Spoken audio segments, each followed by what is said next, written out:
Phoenix, Arizona was brutally hot that summer. The sidewalks looked like they were melting under the afternoon sun.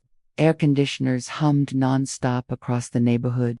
And inside a quiet beige house near Camelback Road, 58, Carol Whitmore stood alone in her kitchen trying not to cry. Honestly, nobody would have guessed how lonely Carol really was. To outsiders, her life looked stable. Her son Ethan had a successful real estate career. They lived in a beautiful neighborhood, and every family photo online looked absolutely perfect. Smiling faces, birth, dinners, holiday vacations, the kind of family people envied. But social media never showed what happened after the cameras stopped rolling.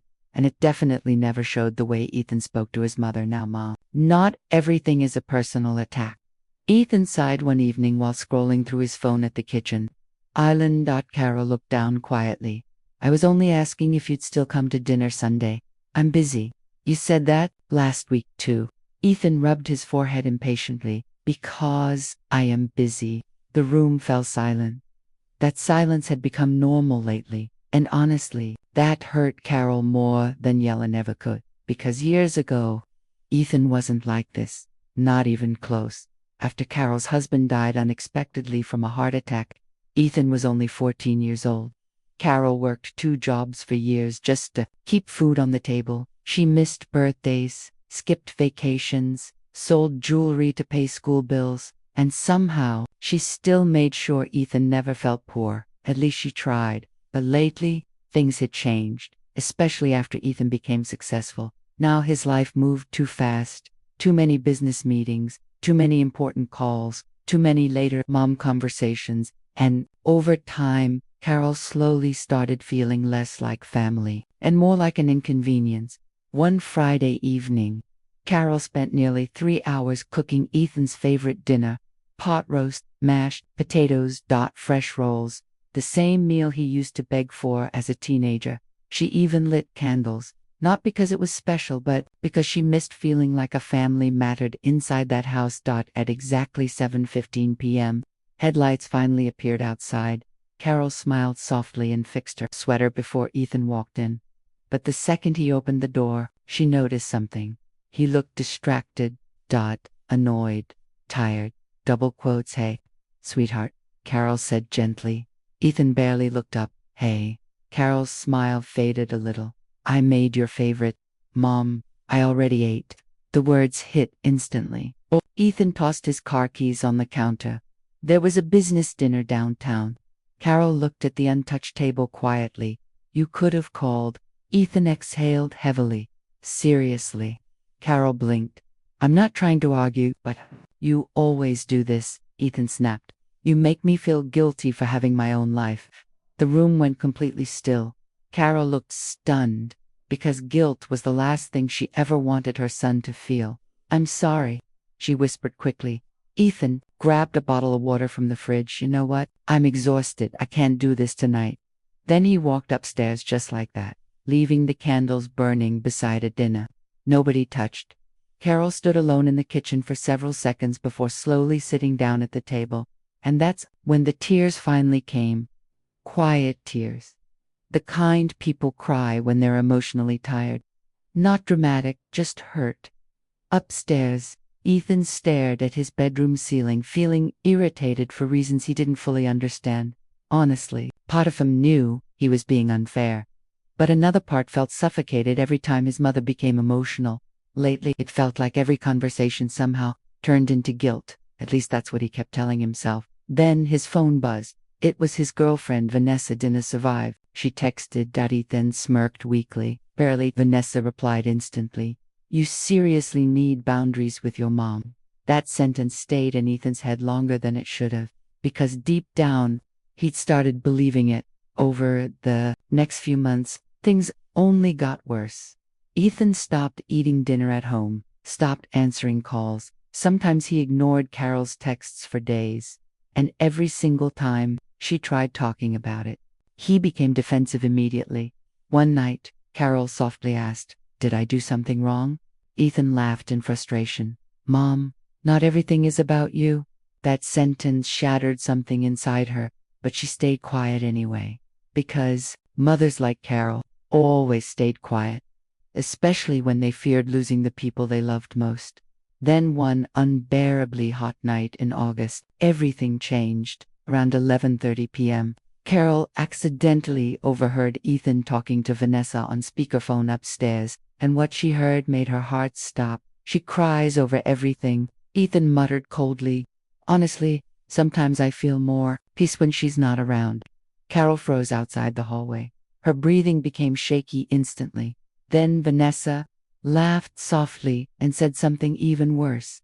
"Well, maybe it's time you finally stop letting her control your life." Carol covered her mouth emotionally, thought because after all these years, she never realized her own son saw her that way. And in that exact moment, standing alone in the dark hallway of the house she sacrificed everything for, Carol quietly realized something heartbreaking. Her son wasn't slowly drifting away anymore. He was already gone. Carol stood frozen in the hallway long after Ethan's bedroom door closed. The house felt painfully quiet. Only the soft hum of the air conditioner echoed through the darkness, while tears slowly rolled down her cheeks. "She cries over everything." Those words kept replaying in her head over and over again. Honestly, hearing strangers judge you hurts, but hearing your own child speak about you like a burden, that kind of pain stays somewhere deeper. Carol carefully walked back downstairs, trying not to make noise, like somehow she was the one who should feel ashamed. When she reached the kitchen, she noticed the candles from dinner were still sitting there half melted beside the untouched plates from earlier. Something about that sight completely broke her. For years, Carol had convinced herself things would improve eventually, that Ethan was just stressed, buff, busy, distracted, but tonight felt different. Tonight felt final. She slowly sat at the kitchen table and stared at an old, framed picture nearby. It was Ethan, at 16 years old, smiling after winning a baseball tournament. Back then, he used to hug her after every game. Back then, he still called her Mama. Carol touched the picture gently, then whispered something nobody else heard. "I miss you." Upstairs, Ethan tossed his phone onto the bed, feeling strangely restless. Vanessa was still texting him. "You okay?" "Yeah," he replied, but honestly, he wasn't, because even though he sounded cold earlier, part of him hated hearing his mother cry. The problem was, he didn't know how to fix the distance between them anymore. Every conversation somehow turned emotional, and instead of dealing with it maturely, he avoided it. Work became his excuse for everything. Lamars, meetings, clients, business trips. It was easier than confronting the guilt sitting quietly in the back of his mind. The next morning, Carol acted like nothing happened. That's what she always did. She made coffee, watered the plants outside, asked Ethan if he wanted breakfast, and Ethan, just like always, pretended everything was normal too. "I'm heading out early," he said while grabbing his car keys. Carol nodded softly. "Doctor, safe?" Ethan hesitated for half a second, like maybe he wanted to say something else, maybe apologize. But then his phone buzzed again. Vanessa, and the moment disappeared after he left.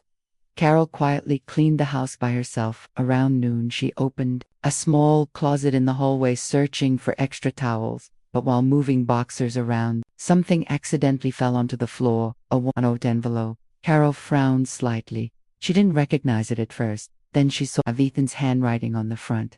"College fund." Her hands slowly trembled while opening it.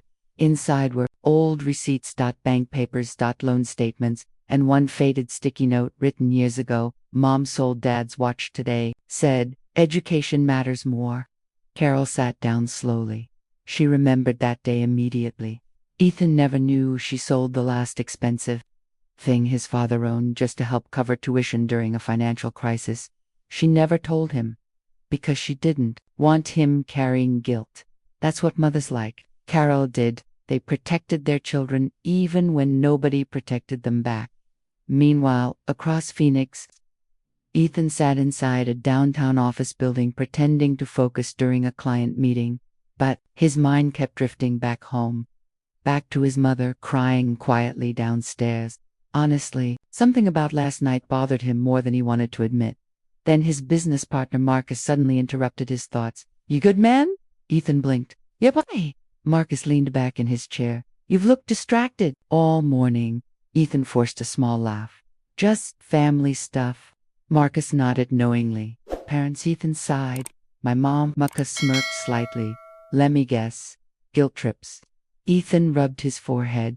Pretty much, but before Marcus could respond, an older woman from accounting walked past the glass office door carrying files. Marcus immediately stood up to help her. Careful, Miss Diane. The woman smiled warmly. Thank you, sweetheart. Ethan watched the interaction quietly. Then Marcus said something casual that unexpectedly hit hard. You only get so many years with your parents, man. Ethan looked away quickly, because deep down, he knew he'd been taking his mother for granted. That evening, Ethan came home earlier than usual, for once. The house felt strangely quiet, no cooking sounds, no television, no humming from the kitchen. Mom, he called out casually. No answer. He frowned and walked further inside. That's when he noticed something unusual sitting on the dining table. A small cardboard box with his name written on top. Ethan slowly approached it. Inside were old memories, baseball, medals, childhood drawings, birthday cards, school photos. And sitting at the very top was his father's old silver watch. Ethan froze instantly, his chest tightened, because he recognized that watch immediately, but he also knew something impossible about it. The watch was supposed to be gone years ago. His mother told him she lost it during a move. Slowly, Ethan opened the folded note underneath, and the second he started reading it, his entire expression changed, because for the first time in years, he was about to learn what his mother had secretly sacrificed for him. Ethan stared at the handwritten note in complete silence.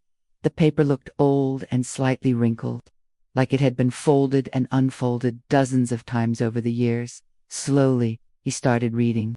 If you're seeing this, it means I finally decided to stop hiding things from you. I know you probably think I'm emotional all the time, but the truth is, I've just been scared of losing the only family I have left. After your father passed away, there were months I didn't know how we would survive. I sold his watch once to help pay your college tuition, then worked extra hospital shifts for almost a year to secretly buy it back because I knew how much it meant to you. I never wanted you carrying guilt for my sacrifices. I only wanted you to have a better life than we did. Love always, Mom. Ethan stopped reading halfway through. His throat tightened painfully. Wait, she bought the watch back. His hand slowly shook while holding it. All these years, he thought the watch was simply lost, but his mother had secretly worked herself to exhaustion just to return it to him someday, and he never even knew, honestly. The guilt hit him like a truck, suddenly. Dozens of old memories came flooding back. His mother coming home exhausted after double shifts, falling asleep on the couch, still wearing hospital scrubs, pretending she wasn't hungry during hard financial months, selling furniture, skipping vacations, and somehow still smiling through all of it. Ethan sat down heavily at the dining table for the first time in years. He saw his mother clearly, not as emotional, not as clingy, not as controlling, just tired, and lonely. And somehow that realization hurt worse than anger ever could then.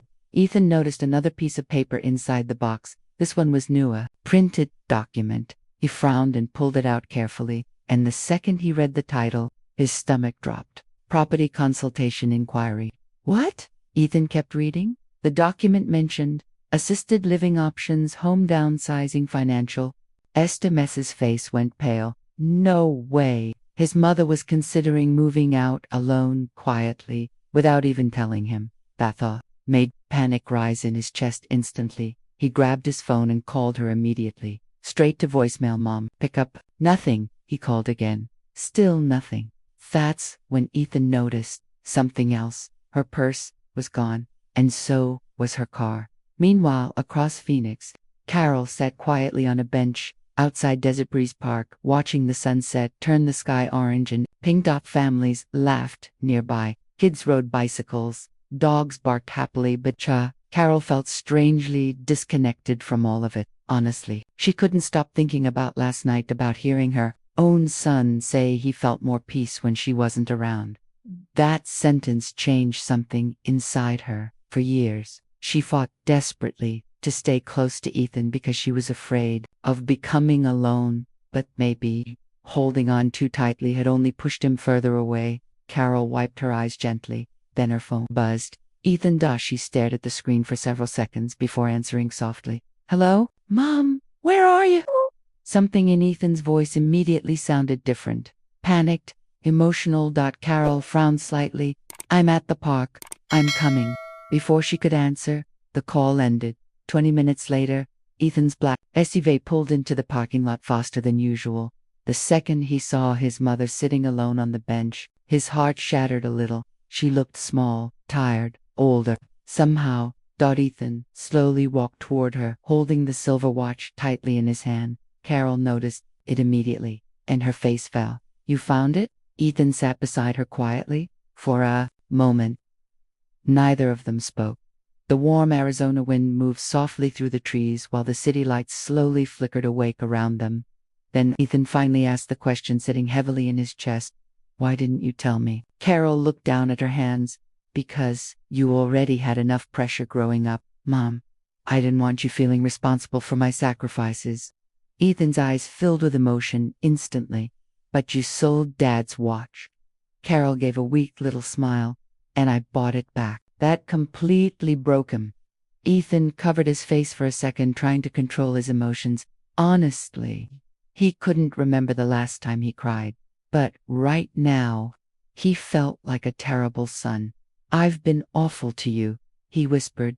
Carol immediately shook her head. No, yes, Ethan replied emotionally. I ignored you for years. Carol looked away quietly, because deep down, part of her knew it was true too. Then Ethan asked something that made her chest tighten instantly. Were you really planning to move out? Carol hesitated. Too long. And that silence answered everything. Ethan stared at her in disbelief. We're actually going to leave. Carl's voice became fragile. I thought maybe you'd finally feel happier. The pain in that sentence hit Ethan harder than anything else, because his mother genuinely believed her absence would improve his life, and suddenly he realized how deeply alone she must have felt all this time. Then Carol quietly admitted something else. I already visited 2 assisted living places this month. Ethan looked completely stunned. You what? Carol tried forcing a smile. They were nice. But Ethan's expression immediately changed. Not anger, not frustration, fear. Because for the first time, he realized he was dangerously close to losing the person who loved him most. And back at the house, another problem was quietly waiting for him, because Vanessa had just arrived, and she was about to discover something Ethan no longer wanted to ignore. The drive back home felt painfully quiet. Carol sat in the passenger seat staring out the window while Phoenix traffic moved slowly beneath the glowing city lights. Ethan gripped the steering wheel tightly the entire way. Honestly, his mind was a mess.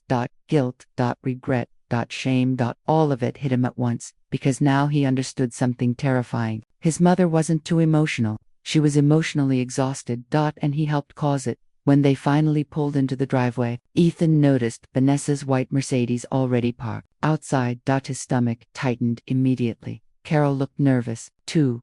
You don't have to argue with her, because of me, she whispered softly. Ethan looked at his mother for a second, then quietly replied, That's the problem, Mom.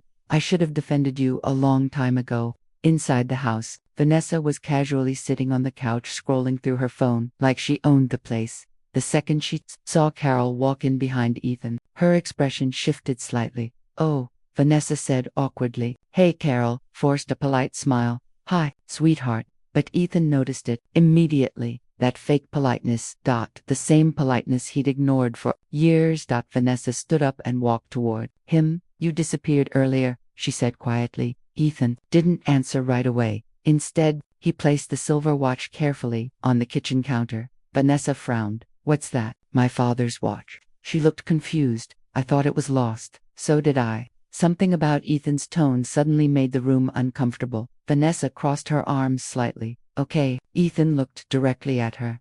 My mom sold it years ago to help pay for my college. Vanessa stayed quiet. And then she secretly worked extra hospital shifts to buy it back. Now Vanessa looked genuinely uncomfortable. Carol immediately stepped in. Softly, Ethan, please. No, Mom. His voice cracked slightly. No more pretending everything's okay. The room went silent. Vanessa slowly looked between both of them, then finally sighed. Ethan, I never told you not to love your mother. That's not the point. Then what is the point? Ethan rubbed his forehead emotionally. The point is, I started treating my own mother like she was a burden. Vanessa looked defensive instantly. You're blaming me for that. No, Ethan admitted quietly. I'm blaming myself for listening. That sentence hit hard. Because deep down, Vanessa knew she'd been pushing him away from Carol little by little for months. Not directly, not obviously, but through comments, suggestions, complaints, double quotes, boundaries, double quotes. First it seemed harmless, until suddenly Ethan barely spoke to his mother anymore. Vanessa crossed her arms tighter. I just thought she depended on you too much. Carol looked down sadly. That hurt more than she expected, because the truth was, after losing her husband, Ethan became the center of her world. Maybe she did hold on too tightly, sometimes, but never out of control. Only fear of ending up completely alone. Then Ethan quietly said something Vanessa didn't expect. She was looking at assisted living homes. Vanessa's eyes widened. What? Carol immediately looked embarrassed. It's not a big deal. Yes, it is, Ethan replied emotionally. Vanessa stared at Carol in disbelief. You were actually going to move out? Carol gave a weak little shrug. I thought maybe it would make things easier for everyone. That sentence completely changed the energy in the room, because suddenly, even Vanessa looked guilty. Honestly, for the first time, she truly saw Carol not as competition, but as a lonely widow terrified of becoming forgotten. Carol quietly grabbed her purse. I'm gonna head upstairs. You two should talk. Ethan watched his mother slowly walk away, and something about the way she moved looked different now. Slower, more fragile. Like years of silent sadness were finally weighing her down. The second Carol disappeared upstairs, Ethan turned toward Vanessa. The room immediately felt tense. I need you to be honest with me, he said quietly. Vanessa frowned slightly. About what? Did you want distance between me and my mom? Vanessa hesitated. Too long. And Ethan noticed. She sighed heavily. Sometimes it felt like there was no room for us to build our own life. Ethan nodded slowly. I understand that. Vanessa looked relieved for half a second. Then Ethan continued. But instead of communicating properly, we made her feel unwanted. Vanessa's face fell, because he was right, and honestly, deep down, she'd known it for a while too. Then Ethan said something that completely shattered her emotionally. She cried alone downstairs while I ignored her for years. Double quotes, silence. Heavy silence. Vanessa sat down slowly on the couch. I never thought things got that bad. Ethan laughed bitterly. Neither did I. Upstairs, Carol sat quietly on the edge of her bed staring at old family photos spread across the blanket. One picture showed Ethan at age 7 smiling with missing front teeth. Another showed him wearing a graduation cap while hugging her tightly. Back then, she truly believed they'd always stay close. But life changed people. Success changed people. Distance happened slowly, until one day strangers somehow felt closer than family. Carol softly wiped tears from her face. Then suddenly she heard raised voices downstairs, not screaming, but emotional. Serious. And for the first time in years, Ethan's voice sounded protective of her. Meanwhile, downstairs, Vanessa quietly admitted something painful. I think I got jealous. Ethan looked stunned. Jealous? Vanessa nodded weakly.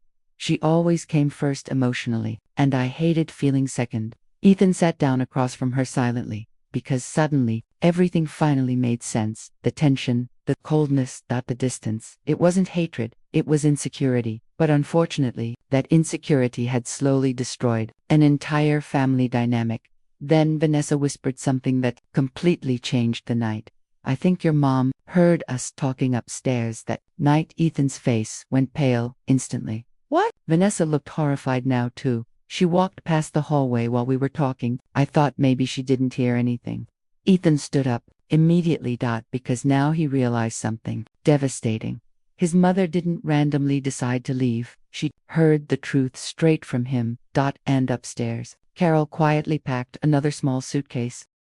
Ethan stared upstairs in complete disbelief. His chest tightened the second he realized what was happening. She's packing. Before Vanessa could say another word, Ethan rushed toward the staircase 2 steps at a time. Mom. No answer. He reached the bedroom door and froze. Carol was quietly folding clothes into a small navy suitcase sitting on the bed, the same careful, gentle way she used to pack for family vacations years ago. Except this time, there was no excitement, no smiles, just heartbreak. Mom, stop. Carol looked up slowly. Her eyes were tired, not angry, not dramatic, just emotionally exhausted. Ethan walked further into the room, panic rising in his voice. You're not leaving. Carol gave him a sad little smile. Ethan, sweetheart, maybe this is what everyone needs. No, yes, she whispered softly. I heard what you said that night. The room instantly fell silent. Ethan's face lost color. Carol lowered her eyes. You said you felt more peace when I wasn't around. Hearing his own words repeated back to him made Ethan feel sick. Honestly, he'd never hated himself more than this moment. Mom, he whispered painfully, I didn't mean it like that, but you said it. Tears filled Ethan's eyes immediately, because she was right. No matter how stressed or frustrated he felt, those words came from him. And now they had destroyed the person who loved him most. Carol zipped the suitcase slowly.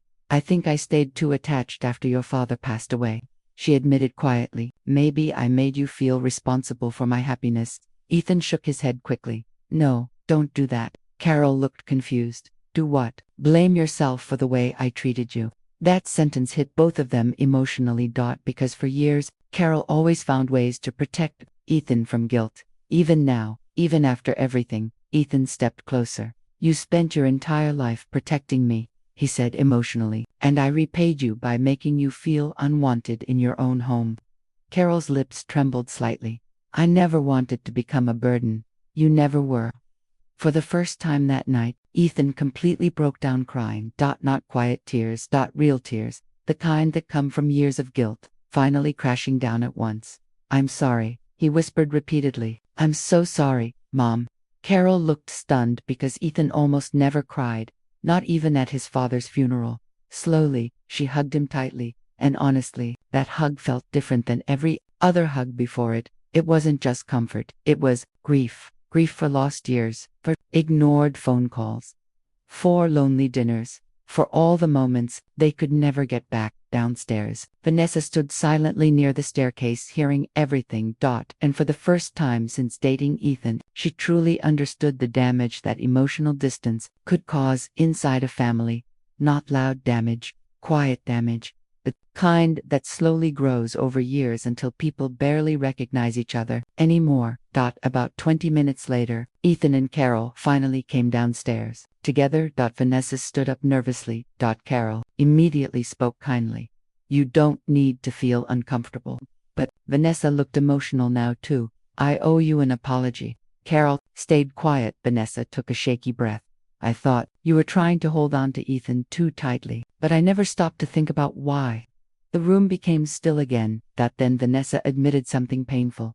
My parents barely cared where I was growing up. I think part of me got jealous seeing how much you loved him. Ethan looked surprised at Vanessa. Rarely talked about her childhood. Carol's expression softened instantly, because mothers like Carol understood emotional loneliness better than most people. Vanessa wiped her eyes. I didn't realize my comments were slowly pushing him away from you. Ethan looked down, ashamed. But I let it happen, he admitted. Nobody argued with him, because it was true. For years, Ethan kept choosing comfort over difficult conversations, and his mother silently paid the emotional price for it. That night, none of them slept much, but something changed inside the house. For the first time in years, people were finally honest. The next morning, Ethan canceled all his meetings. Every single one. His assistant nearly panicked. You never cancel client days, but Ethan didn't care anymore, because suddenly, success felt meaningless compared to the damage inside his own family.